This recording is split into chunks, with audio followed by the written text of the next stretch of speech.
Alrighty then. I've noticed my beta's a little bit fat up in here, so I'm going to come in with my eraser real quick and just refine that a little more. There's a little more negative space right in here than I accounted for. So I'm going to come in and block that in just to help me out with getting it right.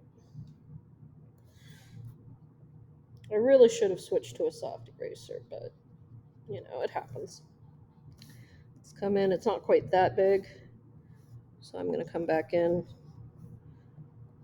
close the gap a little bit. That's a little bit better.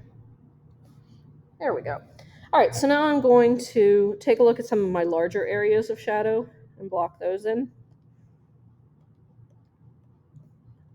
Drop the opacity.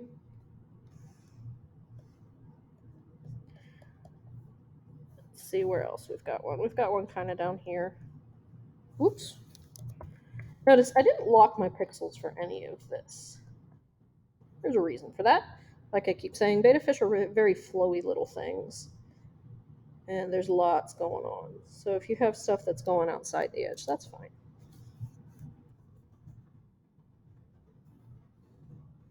Just a few shadows here and there, especially this one down here. This seems important for the definition of the body, so I'm blocking that in.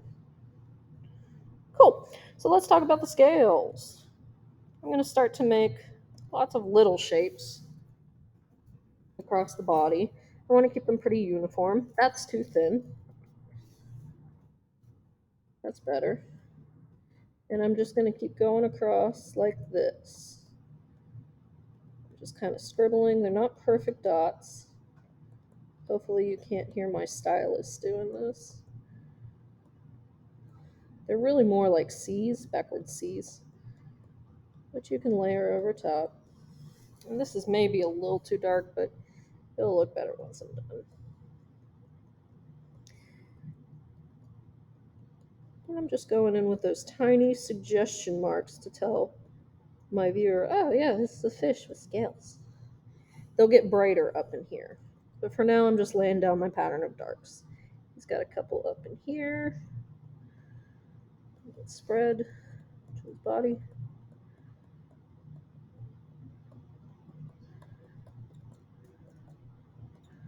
Getting there. And they're really dark down in here, so I'm going to up the opacity. And I'm pressing harder too. It's one thing you can't see, but hopefully I'm showing you that.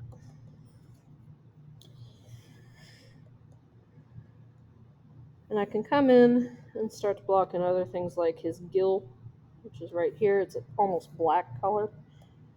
Just a little sliver. That's a little too thick, but we'll come back to that later. I can start to block in other colors too, like this weird gold. We're going to block that over top of this here. If I want that to show up, I should probably up the opacity. That curves up under the eye. And I can go brighter if I sample. Or, knowing what I know, I can go in and choose a color that I think looks visually similar. That's a little better. Now I can see it. It's got kind of like this flashy patch here. And up here. A little bit but curved by the eye. We'll get to the eye, don't worry. And a little bit even in the eye. It looks like he has a gold eye. I'm going to go a few steps lighter for the eye.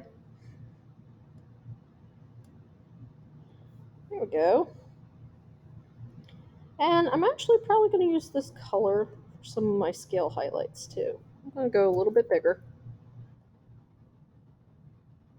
I could go with white.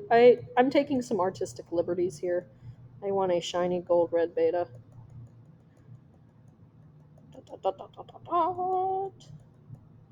And they kind of fade off as they get closer to the head, so I'm going to drop the opacity. This seems tedious. It seems boring to do all these little dots. But I promise you, as you keep layering them, it really adds up to a nice picture. And again, we're not going for photorealistic. We're going for, hey, I made a new thing. I'm putting that fin in because it's bothering me. So now I'm going to come in with some of my other highlights, like this really bright orange. I don't have it at full opacity yet, but I will. And that's down in here. You're picking colors all from the same color family.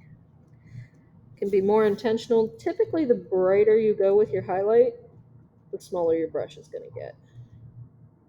Just an FYI. I'm going to go in and add that.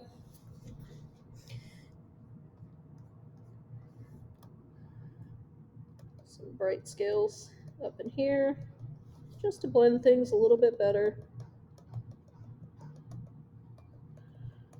Make things a little more uniform in color. Make those dark marks stand out a little more when I place a medium next to them.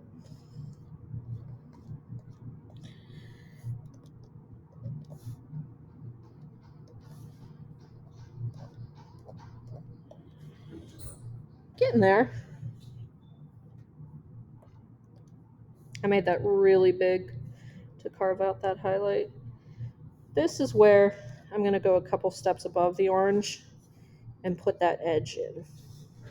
Right up in here. I should probably fade it out, that it shows again where the fish's body stops and the fin starts. A couple more highlights.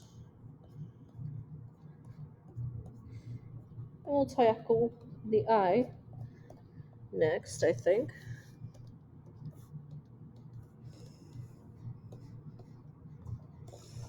Really nice and bright. I'm probably going to go in and define that more. So if I zoom in on the eye, Command plus, there's a couple different things going on here. We've got the pupil, we've got the shine, we've got some very faint white lines that show that the eye is a transparent structure. So I'm going to zoom in.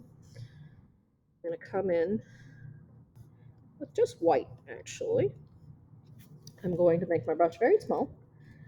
I'm going to keep the opacity pretty low. I'm going to start to sketch in the curves around the eyeball to show where that is. I'm going to add a little shine down here because I feel like it. I'm going to come in with the black pupil. That can be at full opacity. He looks like he's seen some stuff. Back to white. And let's drop the opacity on the white again. This time it's only 4. That's maybe a little too drastic. And I'm just adding some curved lines over top of that pupil to make it not quite so stark. While I'm zoomed in, I could in fact define things a little bit more, like the lips. Right now they're very general. We work general to specific, ladies and gentlemen. So I could go in and show where that is a little bit better. The curve of the eyes, that's way too dark. He's not Mr. Angryfish. He's just vibing. There we go. That's better. And I could come in with my eraser and refine too. That's a little too much, a little too blobular. Cool, we're on our way.